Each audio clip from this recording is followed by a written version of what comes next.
I know what everyone was thinking. Everyone was thinking, she fucking quit. She fucking quit the artist way. You know what? No, I fucking didn't. And also, you probably weren't thinking about me at all. But, yeah, here we are. We're back. 3 weeks. 3 weeks. For week 7. Recovering a sense of connection. Is there irony in that? Most definitely in this case. Also based off of the fact that I was gone. Instead of connecting with y'all more, I kind of pulled away a little bit. But it's because I was connecting in my personal life. I was connecting in vivo. In my normal fashion, I did not script a damn thing.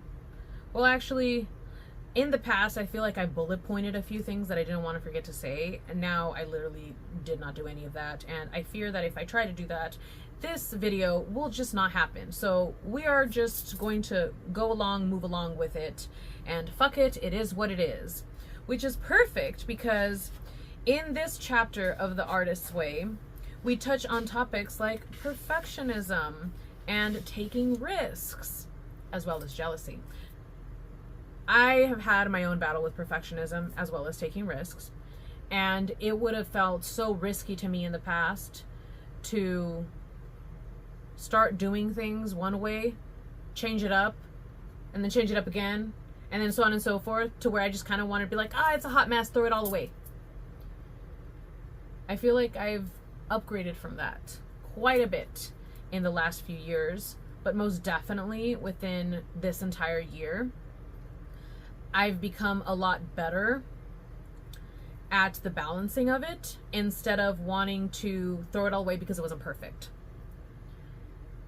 And I am so proud of myself for that, because it has been years and years and years of work that has taken. And it's not about, like I said, it's a balance, right? So it's not about I had to be 100% perfect without a flaw, because I did understand that was impossible. However, it didn't stop me from trying to move that direction. And it's also not about being a hot fucking mess and having chaos all over in every area of my life. But it was about fine-tuning on how much time and effort I spent trying to go more in one direction as opposed to the other. And learning that it's not about trying to stay in one spot, but more about not losing my shit if I have to move from the spot that I thought that I had to be in. But I digress. I'm gonna read a couple of little things from the chapter, and then I'm going to share with you guys the jealousy map exercise. Okay, so first, quote thing, whatever I wanted to read is this.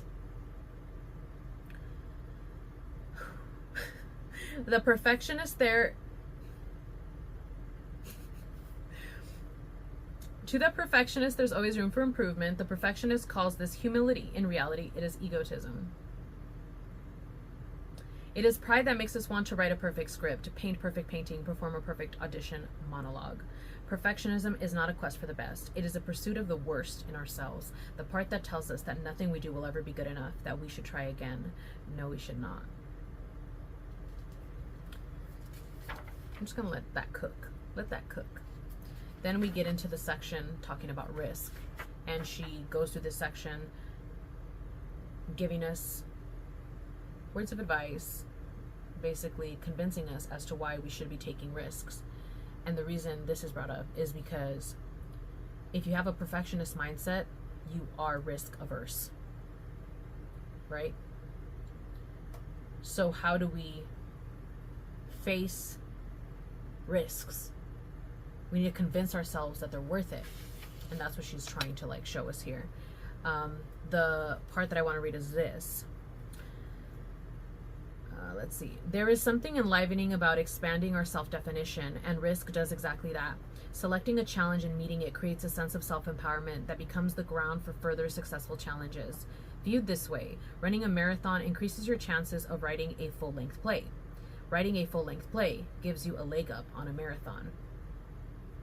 So even though they might not be directly related, or in some cases they might be, they're going to feed one another. And then this touches all of the areas of your life.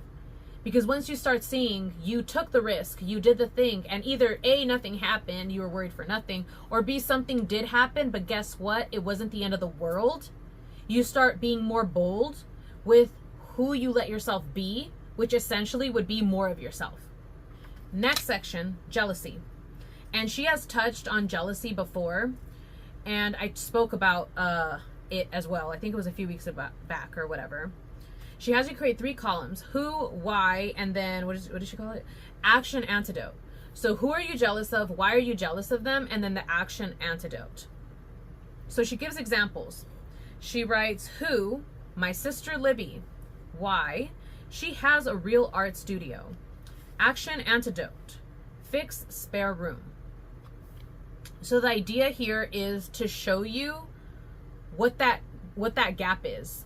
Like, what is the real reason you're not doing that thing that someone is doing that you're jealous of?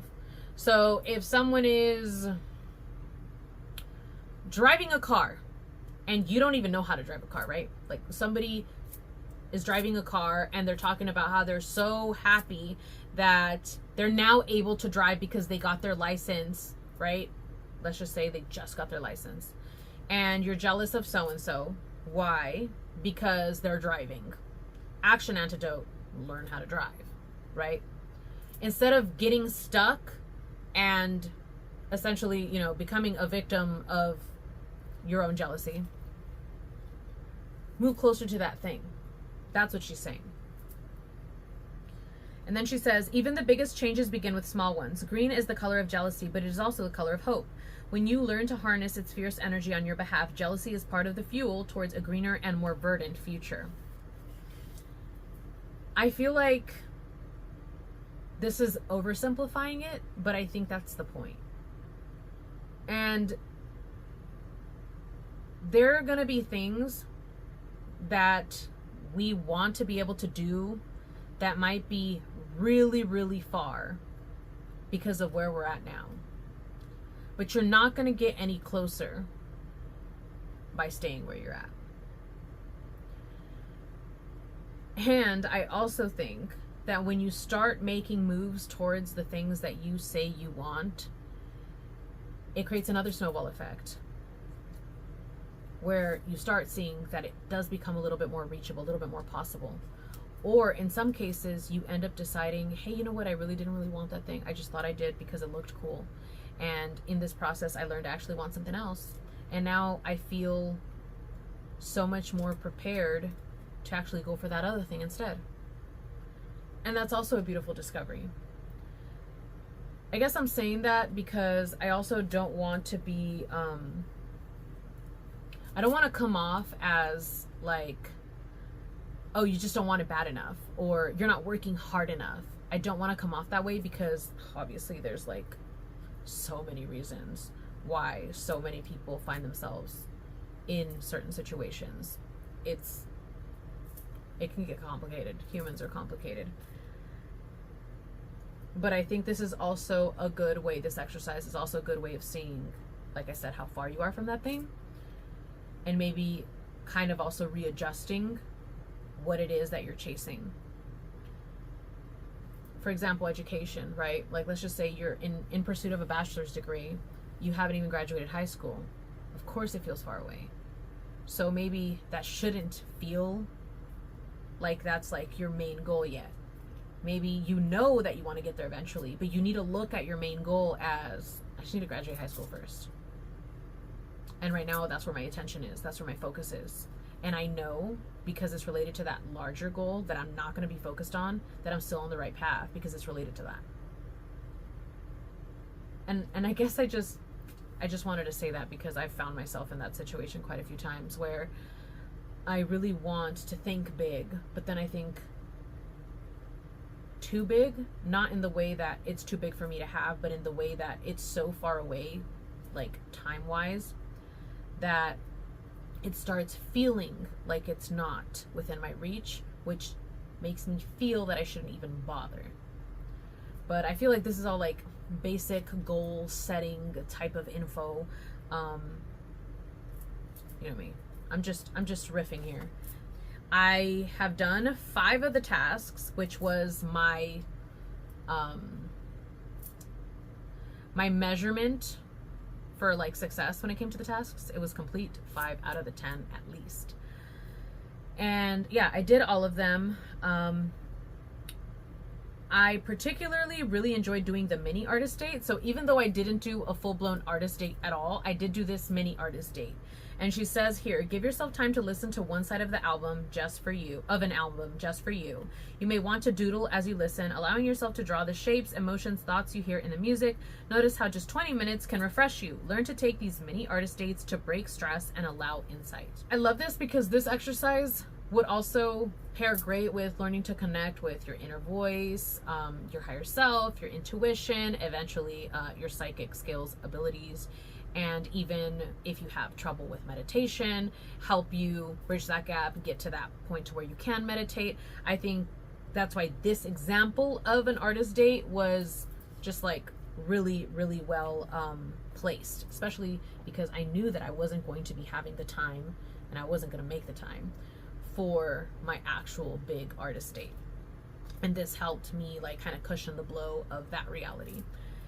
And I have this, I don't know if I would call it a piece of art, but I mean, I guess I can show you a bit of it because like, who cares, right?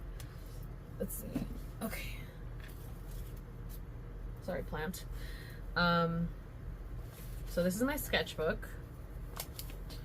And some of the stuff in here is hilarious. Some of it is alright. And some of it is like, what the fuck? And some of it is like, aw, that's cute, she tried.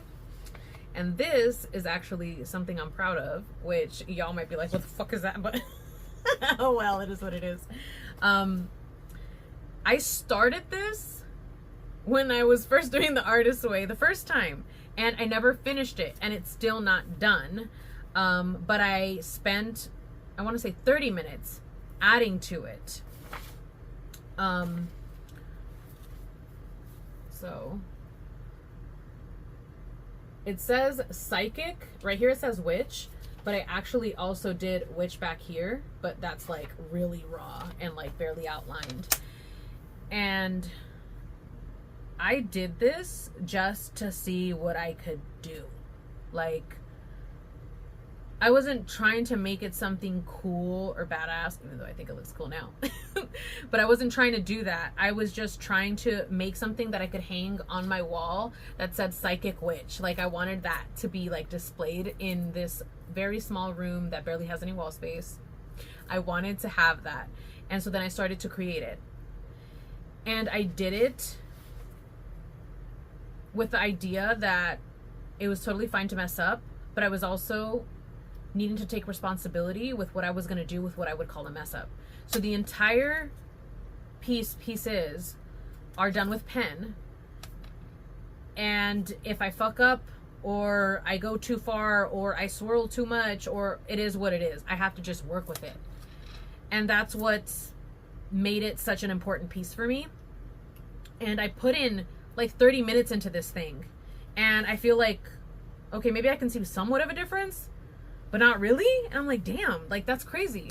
Like all the time that's been invested into this, which is its own, you know, magical thing, of course. But yeah, that was my mini artist date. So I felt like, you know, it'd be cool enough to share that with you. Also another thing, like a lot of these things are very witchy. For example, this one that I did says, create one wonderful smell in your house with soup, incense, fir, branches, candles, whatever. Or fir branches. I kind of paused on that one. But anyways, create a smell. I have made my own loose incense, and I have that in stock already. I also have just straight resins that I like to burn.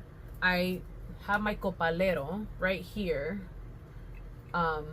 Or sahumador, basically what I use to smoke cleanse my space and others' spaces. So I stay smoking shit out, you know. And I was like, when was the last time I actually tried to create a certain smell though? And that seemed like a cool little like project that I was really happy to partake in. So that one was fun as well. Another one that I did was, it says, Buy yourself one wonderful pair of socks, one wonderful pair of gloves, one wonderfully comforting, self-loving something. And I'm not sharing this right now because a whole consecration needs to occur before I do that. And I still don't know how much I would even want to share of it or when.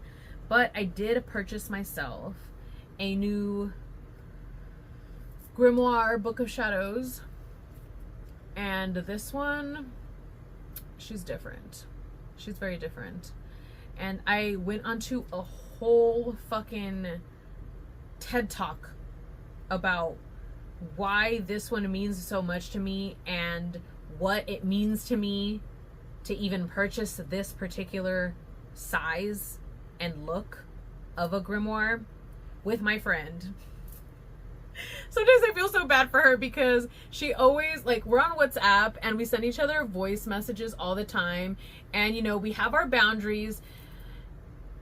But man, sometimes I get on there and I'm like, why is this one voice message 7 fucking minutes long? And then there's 5 other voice messages that are after that before she even gets a chance to reply. And this is coming from someone who used to find it very difficult to share, right? So yeah, we're evolving, we're growing, we're changing. Anyways, I think that's all I want to share about week 7, recovering a sense of connection. So like I said in the beginning, or somewhere in the middle, I don't even know, I didn't do my big artist date. I do want to change that. And then even when I'm done with the artist way, I do want to continue to do artist dates. I do think that they are important, and they put me in a place that I might be keeping myself from, because I don't see it as useful enough in the other areas, or where I have goals, basically. Like, if it's not goal centered, then it's not as important. And I think I just need to shift how I see those things, but also like make those part of the goals. Anyways, I already went over, I think, did I don't know.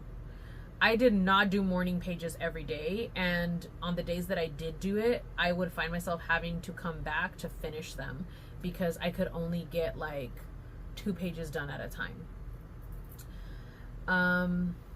Did I experience any synchronicities this week? What was it? Like I said, as spiritual people, as witches, I feel that we're always experiencing synchronicities. I came on here thinking I had so much to talk about, and I do, but I just don't think that it pertains to the artist way. And I think that I kind of want to sit on these thoughts for a while before I talk about them, and maybe just not overload myself with needing to express all of these things just because I'm feeling more comfortable expressing. I think that's also something I need to kind of sit with. Yeah, that was the end of week 7, and I am looking forward to finally moving on to week 8. Week 8 is about strength, and what a perfect time to go over how do we rediscover our own sense of strength. I will see you guys hopefully next week for the next video in this artist way journey.